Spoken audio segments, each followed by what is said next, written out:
মূল হাম রোগী হলো প্রায় ২,৫০০, ২,০০০ সামথিং, ৪০০-৫০০। তো একটা ইয়ের মধ্যে আছে এখনো, আমাদের এটা ম্যাসিভ আকারে হয়নি। আজকে আমার এখানে তেমন একটা বক্তব্য নেই। যারা এই জিনিস নিয়ে কাজ করেছেন, আয়োজন করেছি আমরা ঢাকা উত্তর সিটি কর্পোরেশন। তো বর্তমান সরকার এবং মাননীয় প্রধানমন্ত্রী সারা বাংলাদেশের প্রতিটি অঞ্চলে, জেলায়, উপজেলায়, পাড়ায়, মহল্লায় এবং ছোট ছোট শহরগুলোতে শিশুদের স্বাস্থ্য সেবা নিশ্চিত করতে চায়।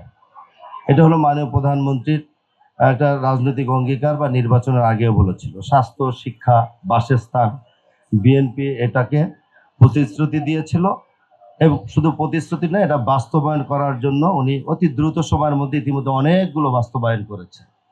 তার মধ্যে যেমন ফ্যামিলি কার্ড আছে, কৃষক কার্ড আছে, তারপরে মানুষের স্বাস্থ্যের জন্য যে কাজগুলো করা দরকার, যেখানে যেখানে হসপিটাল নেই, আমাদেরকে ইতিমধ্যে নির্দেশ দিয়েছে যে মানুষের স্বাস্থ্য সেবার জন্য, চিকিৎসা দেওয়ার জন্য ছোট ছোট হসপিটাল, কিংবা তোমরা তো সিটি কর্পোরেশনের দায়িত্বপ্রাপ্ত আছো, তোমরা নগর স্বাস্থ্য কেন্দ্রকে একটু গুরুত্ব সহকারে নগর স্বাস্থ্য কেন্দ্রকে তোমরা করতে পারো।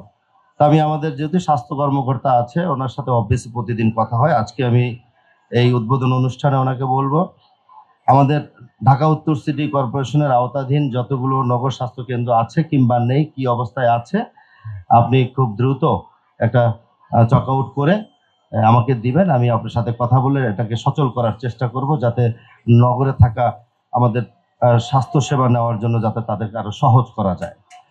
তো আরেকটা বিষয় আছে, মাননীয় মন্ত্রী আপনি উপস্থিত আছেন এখানে। আমরা ঢাকা উত্তর সিটি কর্পোরেশনে আমাদের কোনো হসপিটাল নেই। আমাদের জায়গা আছে, কোভিড হসপিটালের নামের একটা মহাকালীতে আছে, আপনি মনে হয় দেখেছেন, একটু আগে আপনার সাথে আমি কথা বলেছি পাশে। আমরা চাই ঢাকা উত্তর সিটি কর্পোরেশন আওতায় আমাদের নিজস্ব সম্পত্তির উপরে ঢাকা উত্তর সিটি কর্পোরেশনের জনগণকে আমরা একটা সেবা দিতে চাই। সেই সেবাটা হবে উত্তর সিটি কর্পোরেশনের অধীনে। সেই কারণে আমরা একটা জেনারেল হসপিটাল করতে চাই সেখানে। 200-র বেশি সার্ভিস ও ফিচারে লেনদেনের সব বিকাশ অ্যাপে সম্ভব। কারণ আমি সেদিন ভিজিটে গিয়েছিলাম, সেখানে কিছু অব্যবস্থাপনা আছে, কিছু না, ভালো অবস্থাপনা আছে।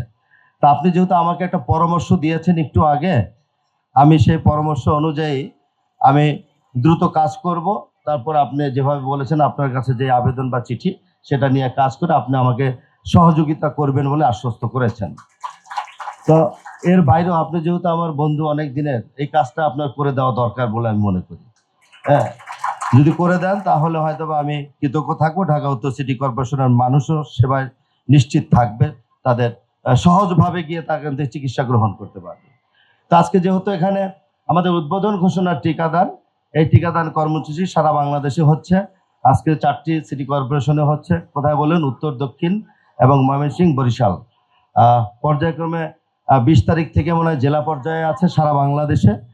তো এই যে উদ্যোগ, আমাদের ছোট ছোট বাচ্চাদেরকে আমরা এখন থেকে যদি হাম এবং রুবেলা মোকাবেলার জন্য টিকা দেই, তাহলে তাদের স্বাস্থ্যটা কিছুটা হলেও তারা বিপদ থেকে মুক্ত পাবে। ইতিমধ্যে সারা বাংলাদেশে 14,000 বলেছে সন্দেহজনক যে হাম রোগ হয়েছে, এমন সন্দেহজনকভাবে 14,000কে তারা ফাইন্ড আউট করেছে। এর মধ্যে পরীক্ষা নিরীক্ষা শেষে 10,000 অলরেডি বাড়ি ফিরে চলে গেছে, আলহামদুলিল্লাহ। তো মূল হাম রোগী হলো প্রায় 2,500, 2,000 সামথিং, 400-500। তো একটা ইয়ের মধ্যে আছে এখনো, আমাদের এটা ম্যাসিভ আকারে হয়নি।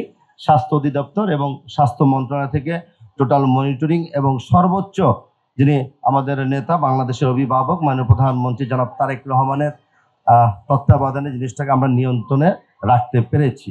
আশা করি আমরা যদি সচেতন হই, প্রতিটা রোগ, শুধু হাম নয়, রুবেলা নয়, প্রতিটা রোগ থেকে আমরা যদি একটু নিজেকে সচেতন করি, আমার পরিবার এবং এলাকার যারা আছে তারা সচেতন হয়, এই রোগ থেকে আমরা ওষুধ ছাড়াই মুক্ত থাকতে পারবো।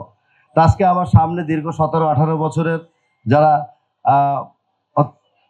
অত্যন্ত কষ্ট করে তাদের জীবনকে এখনো এভাবে বাঁচিয়ে রেখে সচল অবস্থায় আমার সামনে এসে বসেছেন, আমিও একটা অন্য এনভায়রনমেন্টে তাদের সামনে বসেছি, একসাথে রাস্তায় হাঁটতাম, সব কিছু মিলেমিশে আমার কাছে ভালোই লাগছে। তা আমরা মনে হয় মাননীয় প্রধানমন্ত্রীর যে আগামী দিনে দেশ গড়ার পরিকল্পনা, এই দেশ গড়ার পরিকল্পনার মধ্যে এইটাও একটা অংশ, আজকের এই অনুষ্ঠান এটা একটা অংশ। সেই অংশটাকেও আমরা কাজে লাগিয়ে ওনার ভাবমূর্তি উজ্জ্বল থাকলে আমরাও সামাজিকভাবে প্রতিষ্ঠিত হতে পারবো। সামনে ঢাকা উত্তর সিটি কর্পোরেশন নির্বাচন হবে, সেটা যখনই হবে তো নাকি, এই ওয়ার্ডে যারা নির্বাচন করেছিল তারা তো আছে, এখানে আছে না?